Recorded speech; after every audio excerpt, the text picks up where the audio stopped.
ये वीडियो ये उन लोगों के लिए है जो भगवान के रिलेटेड कुछ ना कुछ सोचते रहते हैं कि भगवान को कोसा जाए, भगवान की वजह से सब कुछ हुआ है।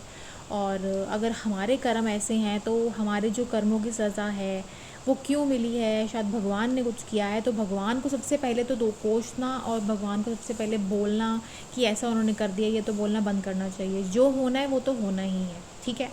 नंबर 2 बात रही है कि हमारी लाइफ में कोई भी चीज़ें या कोई भी बदलाव अगर आता है तो उसके स्पेशल जो रीज़न्स होते हैं और जो स्पेसिफ़िक एनवायरनमेंट होता है वो उसके रीज़न्स क्या होते हैं वो हम खुद होते हैं।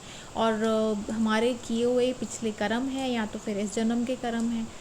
लेकिन हमें उन कर्मों को सुधारना कैसे और अच्छा कैसे रखना है, ये सबसे बड़ी बात होती है।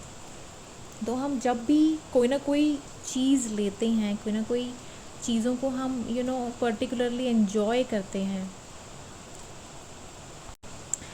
व्हेनेवर हम कोई भी सिचुएशन में फंसते हैं तो सबसे पहले हम ब्लेम किसको लगाते हैं कि भगवान ने किया ये चीज़। तो सबसे पहले हम स्टॉप कर दें और सीख लें कि भगवान को दोष देना बंद करो। भगवान कहीं नहीं है, वो एक एनर्जी है और एनर्जी हमारे आसपास थ्रू फ्लो करती है और हमको बताती है, सिखाती है, समझाती है कि what is right, what is wrong. जो अपने अंदर ही हैं वो एनर्जीज़, वही भगवान है हमारे लिए।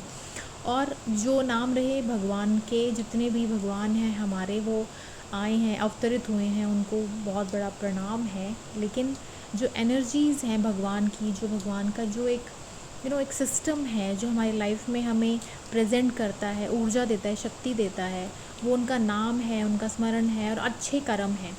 तो अच्छे कर्म और जब भी आपको मन में लगे कि ये something which is not rightly happening, और कुछ चीज़ें कुछ हैपन होती हैं राइटली, तो ये सारी की सारी जो चीज़ें होती हैं ना, ये हम देखते हैं और ये हम सीखते हैं, समझते हैं। तब हमें समझ में आता है कि हम अपने आप से ही प्रॉब्लम में आते हैं, क्योंकि हम चीज़ें कभी कभी गलत कर देते हैं। तो हमें बेसिकली क्या करना है, अपने आप को हमेशा करेक्ट फॉर्म में रखना है, सही फॉर्म में रखना है, सही चीज़ें करनी है और हमेशा अपनी लाइफ में अच्छी चीज़ें बरकरार बना के रखनी है, ताकि हम कुछ गलत काम भी कर सकें तो तुरंत उसको हम एक्शन में लें और उसको वापस करें, वो चीज़ जो कि हमने अगर कोई किसी को नुकसान पहुंचाया हो या गलती से कुछ कर दिया हो।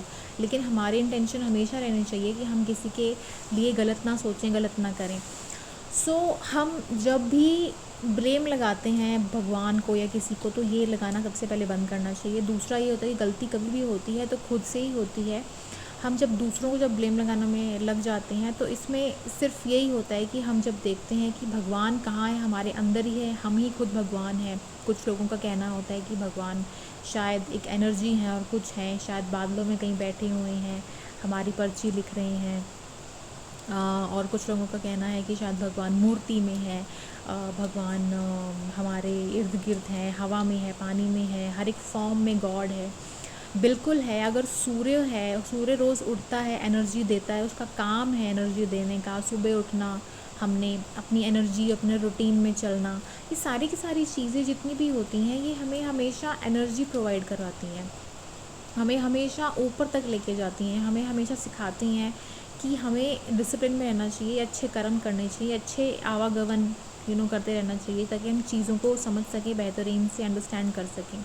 जिस तरीके से हम कम्युनिकेट करते हैं, बात करते हैं, उसी तरीके से हमें हमेशा अच्छे सोर्स के साथ, अच्छी एनर्जीज़ के साथ दूसरों के साथ पेश आना चाहिए, ताकि हमें भी वही चीज़ें रेसिप्रोकेट हो सकें। लेकिन अगर कभी गलती से कोई चीज़ होनी है या नहीं होनी है, तो वो जो भी चीज़ें अगर हो रही हैं तो ये क्यों हो रही हैं, उसके रीज़न्स होते हैं हमारी खुद की वाइब्रेशन, जो कि हमें कभी कभी रेसिप्रोकेट करती हैं गलत वे में, ठीक है। लेकिन हमें हमेशा पॉजिटिव रहना चाहिए।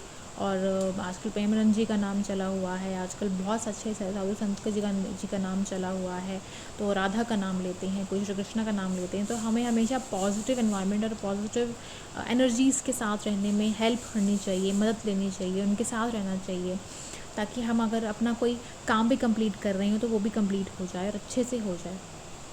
तो श्री कृष्णा की हेल्प होती है, श्री कृष्णा का नाम होता है इन सब चीज़ों के साथ, और इन सब चीज़ों के साथ साथ रहकर भी हमें चीज़ें समझनी और सीखनी पड़ती हैं। तो हमें हमेशा चीज़ों को अंडरस्टैंड करना चाहिए, समझना चाहिए, लाइफ की रियलिटी को अंडरस्टैंड करने में खुद